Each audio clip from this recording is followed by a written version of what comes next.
നോമ്പ് തുറക്കാറായ ബഷീർക്കാ സാധനമൊക്കെ നിർത്തിയോ?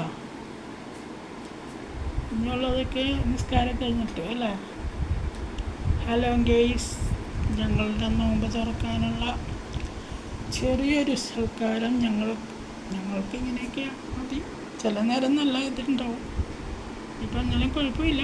ഇങ്ങനെ അൽഹംദുലില്ലാ, അല്ലാഹു എങ്ങനെയെങ്കിലും അങ്ങോട്ട് എത്തിച്ചൊക്കെ തട്ടെ. അപ്പം അതുകൊണ്ട് ഞങ്ങളുടെ നോമ്പ് തുറ ഇപ്പോൾ വാങ്ങിക്കൊടുക്കാറായിട്ടുണ്ട്. ബാക്കിയുള്ള പരിപാടിയും കൂടെ ഞാൻ ചെയ്യട്ടെ. അപ്പോൾ ഒന്ന് വിഷ് ചെയ്യൂ. ഇരിക്കാം, തളർന്നിരിക്കണേ കേട്ടോ, നോമ്പ് പിടിച്ചുകൊണ്ട് പാവം. അപ്പം നിങ്ങളെല്ലാവർക്കും ഞങ്ങളുടെ നല്ല ദിവസം ആശംസിച്ചുകൊണ്ട് വീഡിയോ